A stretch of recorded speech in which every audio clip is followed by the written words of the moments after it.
seguir? Sí. Sí, sí. Vamos.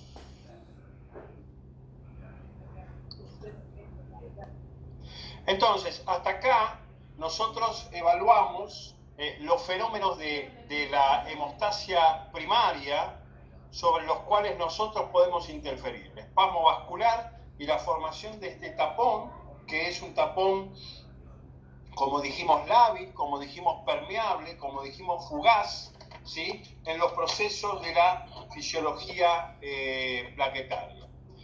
Tratemos de analizar ahora los fenómenos de la hemostasia secundaria, inicialmente la coagulación y la trombolisis. Los factores de coagulación se organizan a través de una vía intrínseca, es decir, que ocurre dentro del vaso, y una vía extrínseca, es decir, que ocurre fuera del vaso. Esto genera básicamente la transformación de tapón plaquetario en tapón hemostático gracias a el efecto final de todo este conjunto de fenómenos, que es la transformación de fibrinógeno en fibrina. Esta transformación de fibrinógeno en fibrina se llama coágulo. Y básicamente esto provoca el cierre del vaso. Cierre del vaso, que si se trata de una hemorragia es una bendición, pero si se trata de un infarto agudo de miocardio es una desgracia. Luego de estos fenómenos de cierre del vaso, básicamente empiezan fenómenos trombolíticos. Yo no puedo, evidentemente, después de que reparé una solución de continuidad endotelial, mantener el coágulo en la circulación, porque si todos los coágulos que hemos formado en nuestra vida se sostienen en la luz vascular, nos quedamos sin luz vascular. Con lo cual ocurre la cicatrización y finalmente la eliminación del coágulo a través de la trombolisis. Todo esto es lo que vamos a tratar de esquematizar lo más que podamos y analizar lo más esquemáticamente posible. La coagulación. La coagulación entonces es la transformación de un tapón plaquetario básicamente en un tapón hemostático. La transformación de tapón plaquetario en tapón hemostático se produce gracias a la deposición arriba de todos estos elementos formes de la sangre de una red de fibrina que atrapa literalmente a los elementos formes que se han precipitado sobre la solución de continuidad del endotelio para taparlo definitivamente. Entonces, el objetivo central de todos los mecanismos que nosotros vamos a ver ahora es la transformación de fibrinógeno en fibrina y la formación de esta red para que el tapón sea estable, sea definitivo y se llame coágulo o tapón hemostático.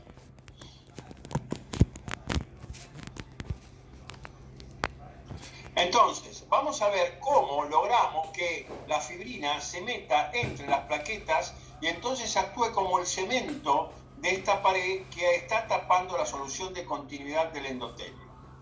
Los fenómenos de coagulación son como un accidente de una carrera de ciclismo.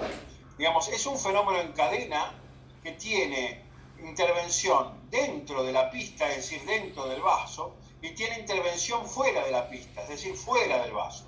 Estos fenómenos básicamente están mediados obviamente por ciclistas y bicicletas. Los ciclistas y bicicletas son los factores de coagulación, que ustedes perfectamente conocen, pero mi psicólogo me dijo que tengo que recordárselo solo para calmar mi ansiedad. Y son el factor 1, que son el fibrinógeno, 2, protrombina, el factor 3, denominado factor tisular, y van a ver resumido en los papers como tisular factor, el factor 4, que es el calcio, y que básicamente interfiere en la vía intrínseca, el factor 5, que es la procalicreína, el factor 6, que no tiene nombre, el factor 7, que es el factor de von Willebrand, presente fundamentalmente en la vía extrínseca, el factor 8, que es el antihemofílico A, el factor 9, antihemofílico B, el factor 10, Stewart Power, se los tienen que saber todos, el factor 11, antecedente tromboplastínico del plasma, el factor 12, Hagemann, y el factor 13, estabilizador de la fibrina. Básicamente los demás no necesito que lo sepan, con que sepan estos 13, nosotros vamos a saber que hay fármacos que van a interferir aquí, hay fármacos que van a interferir aquí, hay fármacos que interfieren aquí, hay fármacos que interfieren aquí, hay fármacos que interfieren aquí, ¿sí? Por lo tanto, saber y elencar los factores de coagulación nos permiten entender la farmacología de la antitroposis. La hemofilia es una enfermedad que es el déficit de factor hemofílico A o factor 8, el déficit de factor hemofílico B o factor 9. También hay la hemofilia C, que es por déficit de factor 11, no funcional, no descrita en la bibliografía. La hemofilia es una enfermedad que se da por conjunción de genes autosómicos recesivos, es decir, hay que caer dos genomas recesivos, se manifiestan en varones nada más, y básicamente la hemofilia A fue una de las causales de la Revolución Rusa.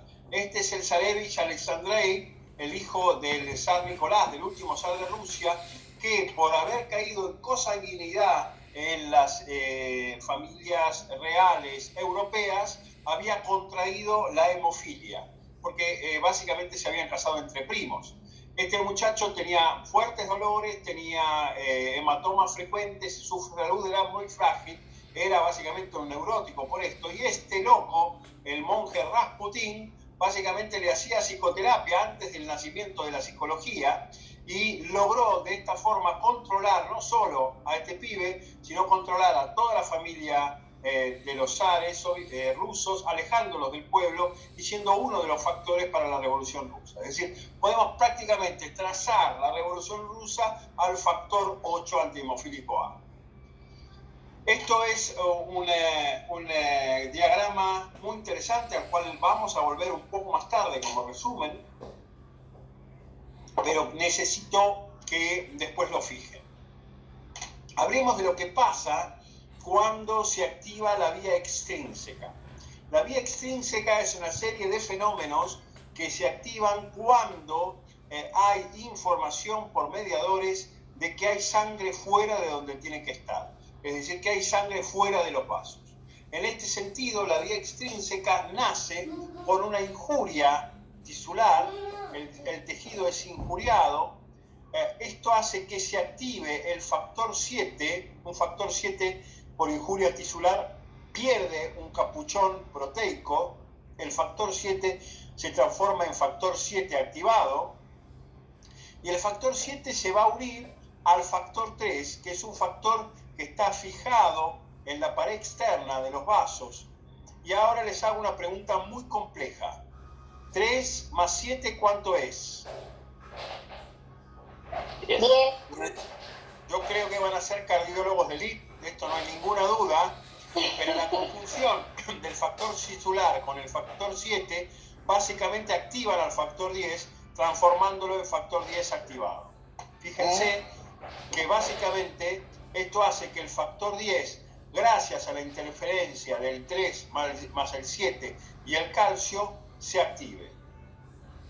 Esto es enormemente importante porque muchos fármacos actúan sobre el factor 10 para básicamente contener angina inestable, supranivel del ST, infranivel del ST, anticoagular a pacientes con fibrilación auricular. Muchos de estos fármacos y todos los que tienen la X en su nombre, como la Pixaban, por ejemplo, el Arixaban, y todos los que tienen una X en su nombre son anti-10. ¿Y por qué es importante? Bueno, después hay una vía que se llama vía intrínseca. Esta vía intrínseca básicamente se da por exposición del factor 12 a dos elementos centrales, al colágeno y a la presencia de calicreína. Recuerden estos dos factores, por favor. El factor 12 o Hageman básicamente se transforma en factor 12 activado por la presencia de colágeno y por la presencia de calicreína. El factor 12 activado básicamente activa al factor 11, que activa al factor 9, que gracias al calcio y al factor 8, terminan activando al factor 10. Entonces, aquí tenemos vía extrínseca, vía intrínseca. La vía extrínseca, 12, calicreína, colágeno, 12 activado, 9 activado gracias a la presencia de factor, 11 activado gracias a la presencia de factor 9, 8 y calcio, terminan también toda esta vía influyendo directamente sobre el factor 10. En la vía común, el factor 10, gracias al calcio, ¿sí?, y a el factor 5 activado, transforma la trombina, la protrombina, ¿sí?, la protrombina factor 2 inactivado, ¿sí?, en trombina. Entonces, el 10 unido al 5 hace que la protrombina pierda su capuchón pro y sea liberada a la circulación como trombina. ¿Sí? Este fenómeno hace que finalmente la trombina que se ha transformado en la protrombina que se ha transformado en trombina, gracias al calcio nuevamente, transforme el fibrinógeno en fibrina. Primer efecto de la trombina. Segundo efecto de la trombina, hace que el factor 13, gracias al calcio, se transforme en 13 activado y entonces los puentes cruzados del coágulo sean permanentes y se solidifiquen. ¿Queda claro hasta acá? Sí, digamos, la trombina hace las dos funciones, del fibrinógeno a fibrina y del 13 activado, del 13 al 13 activado, ¿verdad? Correcto. Las dos funciones de la trombina, de tal forma que se permite que se forme el coágulo y lo solidifica. Entonces ustedes imaginen la importancia de nosotros poder interferir al factor 10, todos los fármacos que tienen X en su nombre, la Pixaban, el Rivaroxaban, ¿sí?, y la importancia de poder interferir la protrombina en trombina, y todos los fármacos que tienen Bi en su nombre, como el dabigatran, ¿sí?, son aquellos que interfieren el factor 2, ¿sí? ¿Y por qué es tan importante esto desde el punto de vista farmacológico? Porque hay un efecto multiplicador. El factor 10 activado, que como dijimos transforma la trombina gracias al factor 5, la protrombina gracias al factor 5 en trombina, la trombina finalmente va a ir para atrás y va a activar más factor 8, que aquí tenemos, es decir, más vía intrínseca, más factor 5, que aquí tenemos, es decir, más vía común, y más factor 11, que aquí lo tenemos, más vía intrínseca. Con lo cual, hay un fenómeno de multiplicación que hace que la acción del factor 10, gracias a la trombina activada, active retrógradamente. Entonces, esta es la tercera función central de la trombina. Primer función y más importante, transformar el fibrinógeno en fibrina.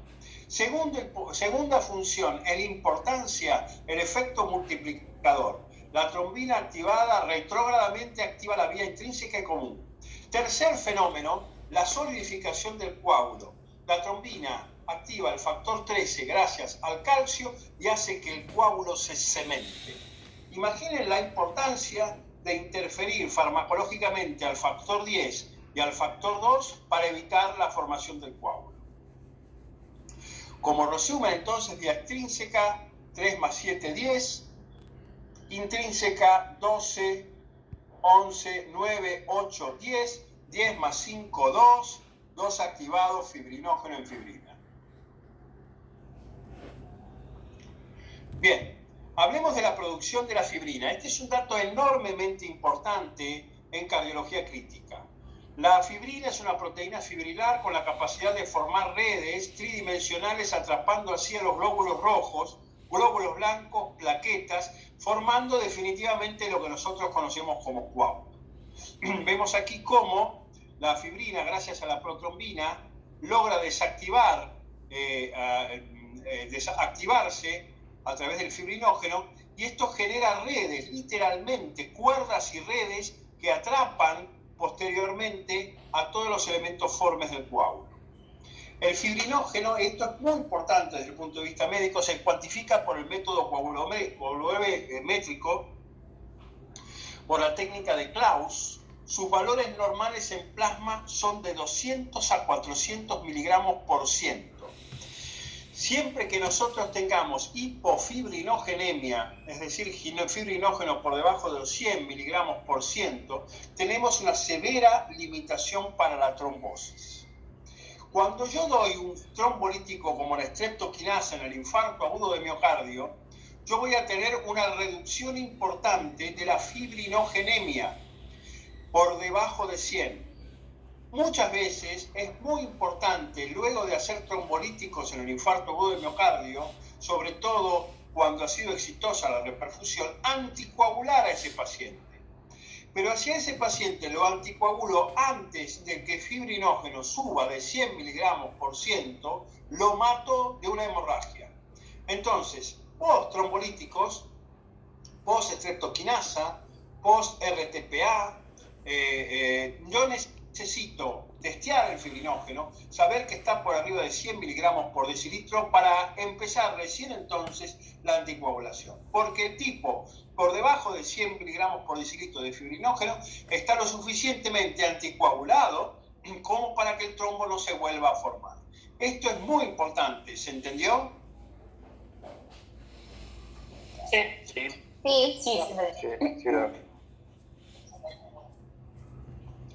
El fibrinógeno se incrementa fisiológicamente en el embarazo, es decir, las mujeres tienen una tendencia protrombótica durante el embarazo con mayor incidencia de tromboembolismo de pulmón, con mayor incidencia a veces de abortos espontáneos por trombosis plaquetaria, y esto está dado porque fisiológicamente el fibrinógeno aumenta en el embarazo. También hay fenómenos protrombóticos durante inflamaciones e infecciones muy marcadas por aumentos del fibrinógeno, y también un infarto agudo de miocardio por los procesos antiinflamatorios que pone en marcha induce mayor producción de fibrinógeno. Es decir, en un infarto no trombolizado la fibrinogenemia está elevada, por lo tanto hay un fenómeno pretrombótico. Paradójicamente, en las etapas finales de la sepsis nosotros tenemos fuerte caída del fibrinógeno por un cuadro que se llama coagulación intravascular diseminada, que ustedes conocen, y básicamente esto lleva al paciente a la falla multiorgánica y a la hemorragia en las sepsis terminales. Entonces, repasemos. 12 activado, 11, 9, 8, el calcio aquí, 10, 5, el calcio aquí, trombina, fibrinógeno, fibrina, 13 activado, cementación del coágulo. Vía extrínseca, factor 3, tisular factor, junto con el factor 7, 10, 5, trombina, fibrinógeno, fibrina, 13, coágulo estable. El factor 13 es un factor que básicamente requiere la trombina y el calcio para su activación, y lo que hace es sedimentar fuertemente el coágulo, evitando que este sea arrastrado literalmente por la fuerza circulatoria. Claramente aquí tenemos otra oportunidad terapéutica. Todos los factores de coagulación son producidos en el hígado, pero algunos de ellos son producidos gracias a la presencia de vitamina K. ¿Cuáles son? Fácil de recordar. 7 más 2 es 9, más 1 es 10. Los factores K dependientes son el 2, el 10, el 9 y el 7. Entonces, 7 más 2, 9, más 1, 10. ¿Sí? Si yo, obviamente, doy antagonistas de la vitamina K, como la warfarina o como el citrón, esto lo vamos a ver más adelante, cuando veamos farmacología y anticoagulación en cardiología, yo voy a poder interferir la vía extrínseca, la vía intrínseca, la vía común y nada más ni nada menos que la formación de trombina. Vamos a hacerle un homenaje a nuestros mayores, porque hay alguien que cambió la historia de la humanidad y la medicina. Básicamente es este señor, que era Luis Agote. Luis Agote describió la posibilidad de quelar, de quitar el calcio del sangre almacenado en una botella con citrato de sodio, y entonces evitar que la sangre en una botella coagule. Esto hizo posible que el 9 de noviembre de 1914, en el Hospital de Clínicas de la Ciudad de Buenos Aires, el Hospital Escuela de la Universidad de Buenos Aires, se hiciera por primera vez una transfusión de persona, ya no de persona a persona, sino una transfusión de sangre de banco. Ahora yo les pregunto, ¿qué ocurrió en el año 1914? ¿Qué empezó? Primera Guerra Mundial. La Primera Guerra Mundial. Porque empezó la Primera Guerra Mundial, este muchachito Luis Agote no recibió el Premio Nobel de Medicina. Pero básicamente pueden imaginar ustedes la cantidad de vidas que salvó el descubrimiento de este hombre. Creo que nosotros, cardiólogos y fisiólogos, debemos rendirle un homenaje cierto. Bien, ¿preguntas hasta acá? ¿No? No, todo Nos tomamos 5 minutos más, sobre todo para que yo suba mi saturación arterial y seguimos, ¿sí? Muy bien. Bien.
Bueno, ¿están vivos? ¿No se durmieron? Sí. Casi. Casi, vamos todavía. ¿El cafecito? Dale, servite un café y seguimos. Dale, te espero. No, tranqui, yo estoy trabajando igual, así que... Bueno, vamos para adelante. Bien, siempre que en fisiología hay un mecanismo agónico, hay un mecanismo fisiológico antagónico. Y hasta ahora nosotros evaluamos todos los mecanismos de la trombosis. Pero hay también mecanismos fisiológicos de la antitrombosis que debemos conocer porque muchos fármacos actúan sobre estos mecanismos fisiológicos de la antitrombosis. En ese sentido, como ven, son pocos y sencillos, ¿sí? Mentira. Muchos fármacos anticoagulantes basan sus mecanismos de acción en estos aspectos fisiológicos. Pero vamos a tratar de resumirlo bien esquemáticamente y conociendo solo aquellos en los cuales podemos intervenir farmacológicamente. Los factores fisiológicos anticoagulantes fibrinolíticos los vamos a clasificar en anticoagulantes endógenos y fibrinolíticos o trombolíticos. Los anticoagulantes endógenos son trombomodulina, antitrombina 3, enormemente importante, inhibidores del factor tisular y el efecto antitrombótico de la trombina. Efecto antitrombótico de la trombina. Los trombolíticos son básicamente el activador del plasminógeno en plasmina. Estos 5 mecanismos fisiológicos son mecanismos que evitan que el coágulo persista. Uno, porque evitan que el coágulo se forme, y otros porque se lo comen. ¿Sí? Podemos intervenir farmacológicamente, sobre todo con la antitrombina 3, con la trombomodulina y a través de los activadores de plasminógeno en plasmina en la trombolisis. La trombomodulina, se las voy a hacer fácil, es una inhibidora básicamente de la vía extrínseca y común, porque la trombomodulina inhibe al factor 8 e inhibe al factor 5. No necesito que sepan más que esto. ¿Qué es la trombomodulina? Una molécula que yace, que está puesta e incorporada en la membrana endotelial, ¿sí? La antitrombina 3 es enormemente importante. La antitrombina 3 es producida por el hígado. Es una cosa que flota en el plasma porque el hígado la produjo. Y básicamente tiene una pareja, la antitrombina 3, que se llama heparinoide. Este muchacho, el heparinoide, también denominado heparina-like, es producido por los mastocitos o células cebadas y depositado del endotelio y depositado sobre la pared endotelial. Ahora, ¿qué pasa? Cuando la pareja se forma, ¿sí?, y tienen sexo, básicamente hay una serie de complicaciones en este sentido.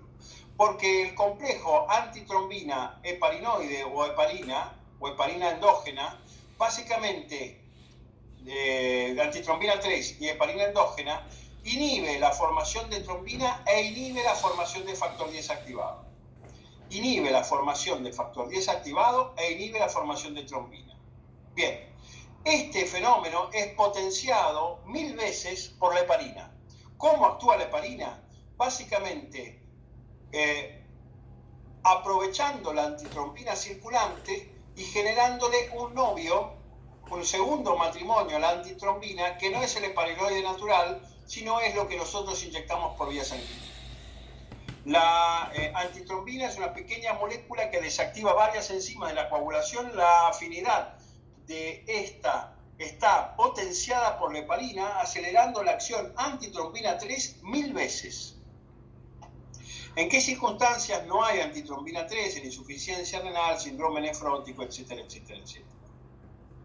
Bien, finalmente, es decir, sigamos con los anticoagulantes endógenos, inhibidores del factor tisular. Hay sustancias que inhiben al factor tisular y obviamente inhibiendo al factor tisular van a comprometer directamente su matrimonio con el factor 7 y entonces van a inhibir la vía extrínseca.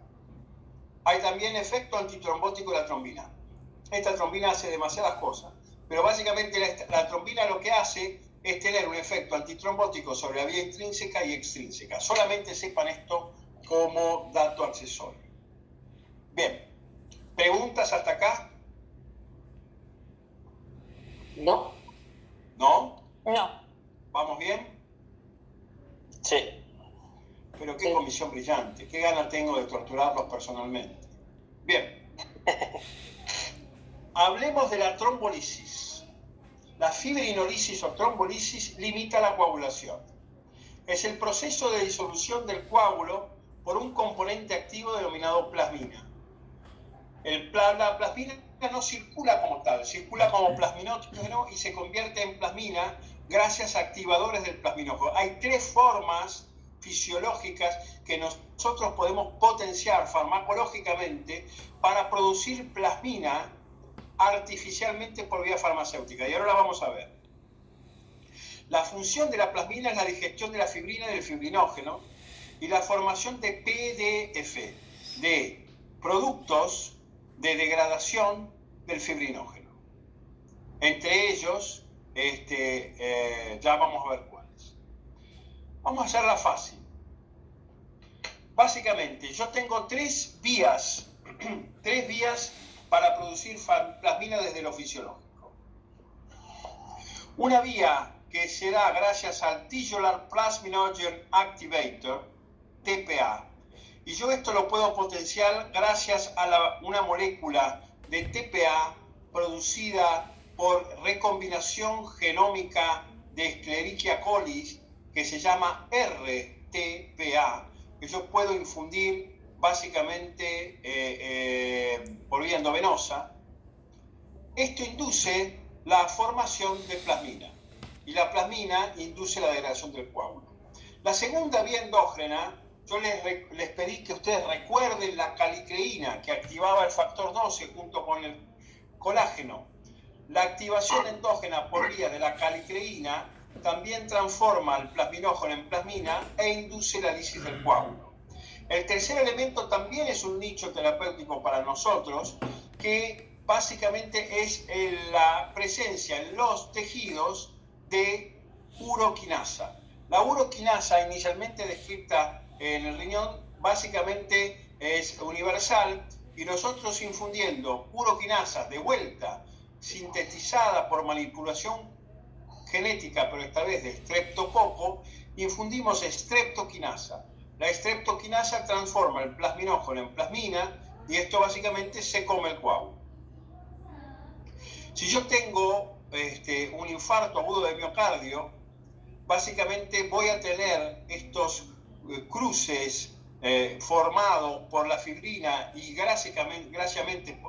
básicamente potenciados por el factor 13, y la activación del plasminógeno en plasmina, principalmente por enzimas de uroquinasa y activación tisular plasminógeno, nos permiten lisar el coágulo. Si yo infundo streptoquinasa o streptoquinasa, o si yo infundo RTPA, estoy básicamente rompiendo los puentes cruzados que formó el factor 13 y generando dímero D o PDF como resultantes de esa lisis. La uroquinasa, también llamada activador del plasminógeno tipo uroquinasa, es una proteína sintetizada por los riñones. Originalmente se aisló en la orina, pero se sabe que está presente en diversas ubicaciones fisiológicas, plasma sanguíneo, matriz celular, etcétera, etcétera. La uroquinasa es un activador endógeno y no fibrino específico. ¿Qué significa? Que va a activar la plasmina en todo el sistema. Todos los fármacos no fibrino específicos generan más hemorragias por intervenir sobre la formación de plasmina en todo el sistema. Fue aislada inicialmente en orina humana. Actúa activando gluplasminógeno por rotura de los enlaces peptídicos y la fase inicial básicamente se utiliza sobre todo por vía endovascular en hemodinamia. Cuando a un hemodinamista se le tapa una coronaria, usa uroquinasa por vía endovascular en el laboratorio de hemodinamia. Vamos un poco más allá. Dijimos 3 vías para sintetizar plasmina. Factor 10 activado, la calicreína, recordemos solo esta, de este lado, la calicreína, el TPA, Tisular Plasminogen Activator, y la uroquinasa. A su vez, el inhibidor de la activación del plasminógeno 1 y 2 inhiben estos 2 pasos, y 2 fármacos que son la antiplasmina alfa y la alfa macroglobulina también inhiben la plasmina. Vamos a este esquema. ¿Preguntas hasta acá? No, todo bien. Bien, gracias Katy por hablarme. Bien, vamos a esto, porque yo quiero que entiendan que todos estos fenómenos ocurren al mismo tiempo. Al mismo tiempo que yo estoy generando un coágulo, estoy poniendo en marcha todos los procesos trombolíticos. Y si yo interfiero rompiendo este equilibrio, puedo favorecer tanto la trombolisis como la coagulación. Vamos a recapitular. Factor 12 o factor de Hagemann. El factor 12 o factor de Hagemann, gracias a las fibras de colágeno y gracias a la calicreína, se transforma en factor 12 activado. Ahora bien, el factor 12 activado tiene 2 funciones. Toda la que ya vimos de activar la vía intrínseca y finalmente inducir la formación de trombina y la transformación de fibrinógeno en fibrina y el coágulo, pero a su vez el factor 12 lo que hace es activar la precalicreína en calicreína. Esto es muy importante. La calicreína, como vimos, activa más factor 12, pero a su vez la calicreína va a transformar por la vía endógena el plasminógeno en plasmina. Entonces, por un lado estoy formando fibrina y por el otro lado la estoy lisando. Si yo logro interferir este fenómeno gracias a la formación de más plasmina, logro torcer la balanza hacia la trombolisis y entonces logro abrir el vaso que está generando el infarto o que está generando el accidente cerebrovascular. Aquí tenemos factor 12, precalicreína en calicreína, calicreína, plasminógeno en plasmina. Pero también la calicreína activa más factor 12. Bien.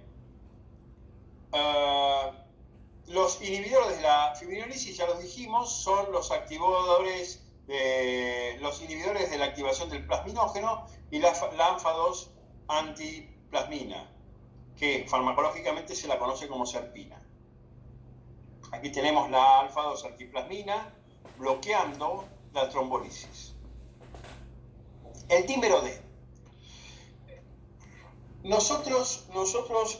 Yo recuerdo que al principio, en la década fines de la década del 80, cuando empecé a hacer recuperación de posoperatorios de cirugía cardíaca, para entender si el paciente tenía un sangrado por irritación pleural o si el sangrado era por un vaso abierto en el posoperatorio, nosotros dosábamos dímero D, nosotros dosábamos PDF, ¿sí?, en los líquidos de drenaje, de los drenajes puestos en la pleura. Porque si había mucho PDF, la coagulación de ese paciente evidentemente estaba bien, había muchísima fibrinolisis y ese paciente no necesitaba más fármacos para corregir la anticoagulación, sino necesitaba ser reoperado por sangrado pleural.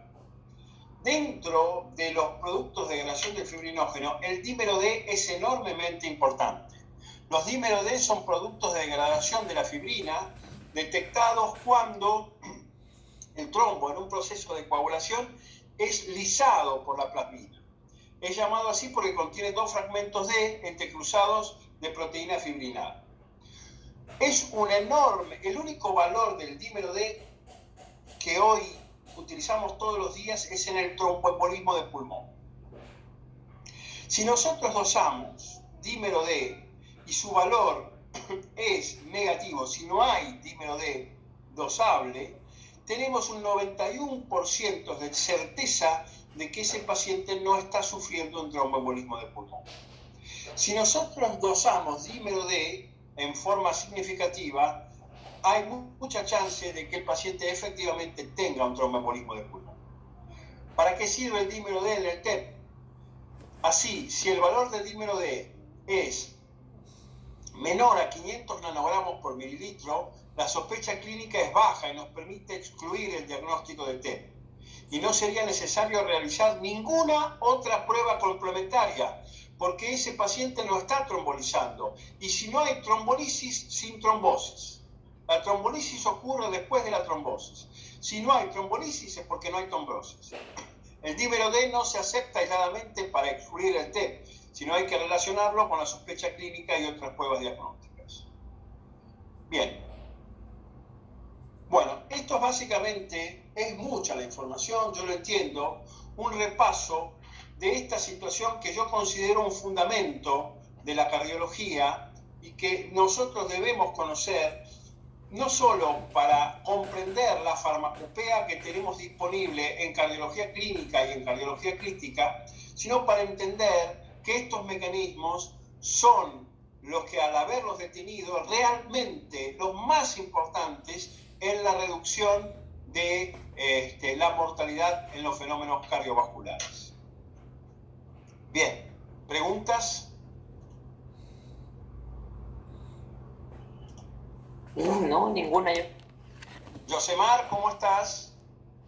Bien, Doc. Bien, aquí atento. Gracias por la clase, muy buena. No te has prendido la cámara, quiere decir que no te peinaste. Estamos todos clinudos, Doc. Me imagino, yo también. ¿Cómo anda la cosa allá por San Ignacio? En San Ignacio, mi pueblo, gracias a Dios, ningún caso. En el Beni se reportaron 2, uno fallecido, pero no más de esos 2 hasta la fecha. Bien, bien. ¿Cómo estás, Katia Alcíbar? ¿Bien?